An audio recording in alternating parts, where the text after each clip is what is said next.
Minal aizin wal faizin, mohon maaf lahir dan batin. Jika ada kata-kata yang disengaja ataupun yang gak mimin sengaja menyakiti hati kalian, mohon dimaklumi ya guys ya. Dan buat teman-teman yang hari ini masih dalam perjalanan OTW mudik, semoga diberi kelancaran dan selamat sampai tujuan. Amin.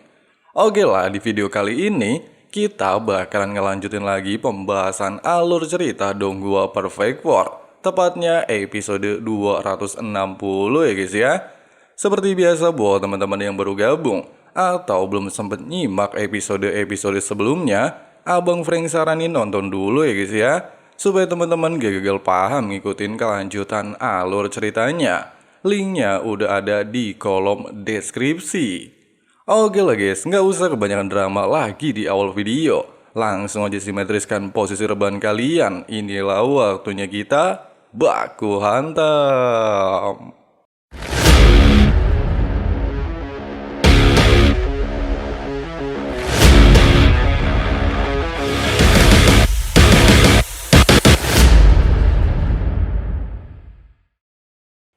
Sesampainya di kolam petir, si Hao terlihat menggunakan tubuh Kaisar Guntur untuk menahan energi kolam petir.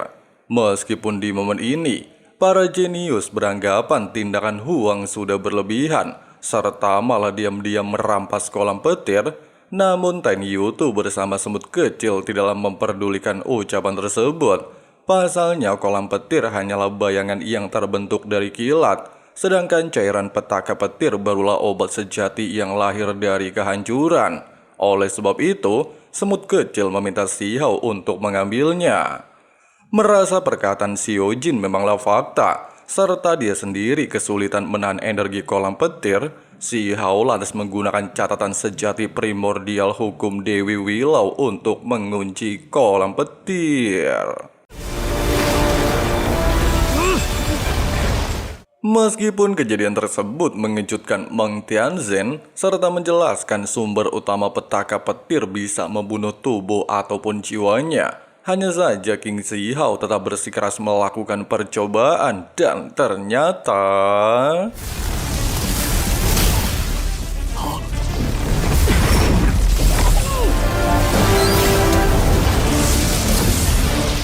alhasil, setelah Huang berhasil melewati altar penebas immortal, bahkan waktu petaka petir juga telah berakhir, Meng Tianzhen beranggapan selama muridnya mampu bertahan dalam waktu tersebut, kemungkinan besar kolam petir akan jatuh ke tangannya.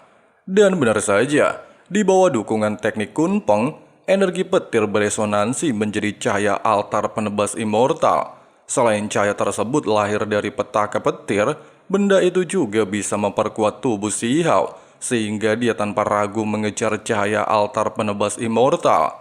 Namun di waktu bersamaan, para tetua klan turun tangan untuk memperebutkan benda tersebut.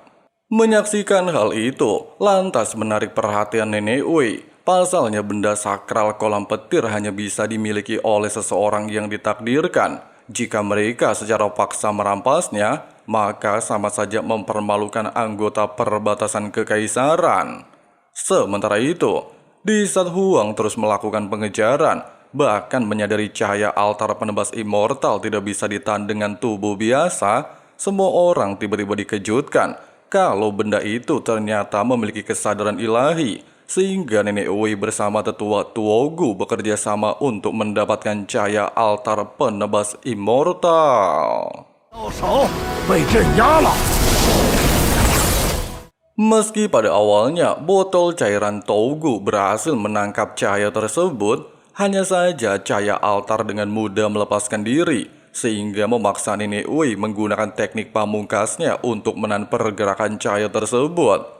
Namun dikarenakan si nenek telah gagal dalam percobaan, Meng Tianzhen dengan cepat menggunakan tangan surgawi untuk merebut cahaya petaka petir, kemudian memberikan benda ini kepada Huang dengan alasan jumlah berkas cahaya terlalu sedikit dan tidak bisa dibagi-bagi. Singkat cerita, di halaman Danau Biluo, Nenek Wei terlihat menghampiri si Hao dan mengatakan Selama pemuda tersebut menjual sepotong kolam petir, maka dirinya bersedia memberikan bahan-bahan langka maupun artefak tingkat self-release. Di saat Huang menolak tawaran si nenek, Tougu justru mencoba untuk membujuk Huang. Dirinya akan memberikan tawaran 1 keping logam abadi kegelapan jika Huang mau menyerahkan kolam petir. Meski percakapan tersebut menarik perhatian tetua klan, bahkan saling menawar dengan harga besar, hanya saja dikarenakan Huang doyan makan daging, dia lantas meminta semua orang menangkap kelima anggota keluarga Wang yang saat ini berada di wilayah perbatasan kekaisaran. Jika berhasil melakukan tugas tersebut, si Hao berjanji akan menyerahkan kolam petir dan tiba-tiba...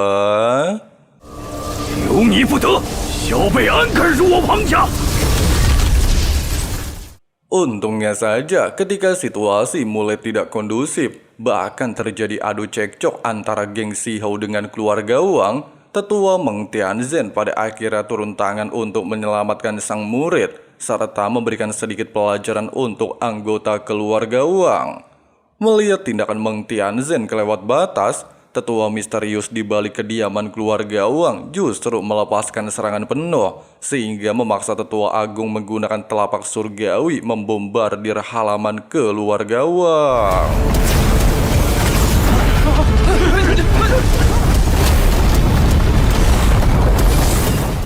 Tidak lagi bisa menahan diri, bahkan situasi seperti ini membahayakan seluruh anggotanya. Formasi teleportasi muncul di hadapan Meng Tianzhen. Selain menyarankan si Abah untuk santuy dulu, suara tersebut juga meminta sang tetua ikut bersamanya ngopi-ngopi santuy.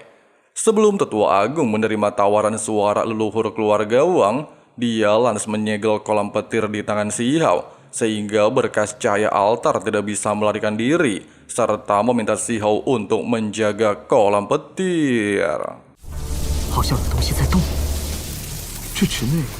Di momen ini, Nenek Wei bisa merasakan di dalam kolam petir ada 3 ekor bayi naga sejati, bahkan menduga kolam tersebut adalah sarang naga. Bukannya menjawab, si Hao justru memikirkan hal lain, di mana benda luar bukanlah akar sejati. Daripada meleburkannya menjadi senjata, lebih baik dia gunakan untuk memperkuat tubuh. Namun belum sempat berpikir lebih jauh, Tougu tiba-tiba berniat membicarakan urusan tersebut dengan para tetua lain, kemudian meminta para jenius pergi meninggalkan tempat ini. Singkat cerita, di Aula Biluo, si Hao terlihat membagikan cahaya petaka petir di acara pesta makan-makan. Hal ini dia lakukan untuk mempererat hubungan mereka dan menjaga satu sama lain ketika berjuang di luar perbatasan kekaisaran. Tidak hanya itu, Qi Hong juga terlihat mengeluarkan sebuah batu ajaib yang diperoleh leluhur klannya saat menghadapi wilayah asing. Selain berguna untuk melipat gandakan kultivasi, cairan batu ajaib sendiri bisa mengawetkan seluruh makhluk hidup. Di waktu bersamaan, Yulong menunjukkan satu peta ajaib dari wilayah asing yang disebut peta kulit binatang. Meski para senior terdahulu beberapa kali mengikuti peta tersebut, hanya saja mereka tak pernah kembali sampai detik ini, sehingga Yulong mengirim surat undangan ke Tanah Terlarang 9 Langit untuk meminta bantuan memecahkan peta kulit binatang, dan kemungkinan seseorang utusan akan datang ke tempat ini.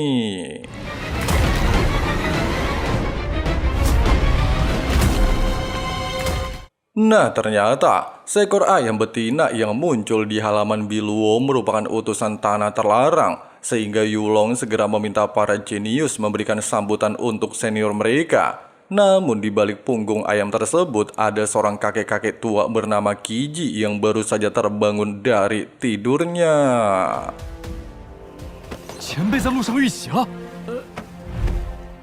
Kakek Kiji mengatakan luka di kakinya adalah sisa dari pertempuran 1.500.000 tahun yang lalu. Meski lukanya bisa diobati, namun si kakek memilih untuk membiarkan jadi sebuah kenangan. Mendengarkan hal itu, Yulong lantas mempersilahkan Kiji untuk memasuki ruangan. Baru saja melangkahkan kaki, Wei Min langsung menanyakan apakah si kakek bisa menjelaskan tentang asal-usul tanah terlarang dan keberadaan para jenius yang memasuki wilayah tersebut. Meskipun ada beberapa yang bisa diungkapkan oleh Kiji, hanya saja menurutnya mereka sudah lama hancur lebur menjadi abu. Singkatnya di Aula Biluo, kakek Kiji merasa kagum dengan potongan peta kulit binatang sehingga dia beranggapan apakah lokasi tersebut pernah dicari oleh tuannya, tapi sayangnya dia tidak menemukan potongan selanjutnya. Mengesampingkan urusan tersebut, kakek Kiji lantas bertanya, siapa orang yang menjalani petaka petir, bahkan hampir meninggoy di area batu sakral, bahkan tanpa sengaja berhasil menempa sebuah benda ajaib luar biasa Edun. 方才自天劫中夺得雷池。 Menyadari bakat Si Hao memanglah jenius, kakek Kiji berniat menjodohkan Si Hao dengan nona kliennya. Dia juga menjamin keselamatan Si Hao di masa depan. Hanya saja karena Si Hao tidak mengetahui asal-usul si kakek Kiji dari mana, dia langsung menanyakan hal tersebut. Tepat di saat Kiji terus mendesak Si Hao, Chou Yuseng telah menghampiri mereka. Dia justru menawarkan diri untuk menjadi calon suami nona muda. Namun sayangnya, kakek Kiji menghiraukan ucapan si gendut. Dia bahkan meminta Si Hao untuk mempertimbangkan hal tersebut. Sayangnya, ketika Si Hao sedang menolak tawaran si kakek dan beralasan ingin mempelajari kolam petir, Ki Hong terlihat mengeluarkan batu ajaib sehingga menarik perhatian kakek Kiji. 这块石头。 Nah guys, seperti itulah pembahasan alur cerita Donghua Perfect World episode 260-nya. Gimana pendapat kalian? Coba tulis di kolom komentar ya. Oke lah, segitu dulu untuk pembahasan hari ini. Terima kasih banyak banget buat teman-teman yang udah nonton videonya sampai habis. Di sini Abang Frank si Ketua Sekte undur diri dulu. See you and bye. Bye. I never feel lucid. I wish I wasn't struck by Cupid. I wish when I first saw you I knew this.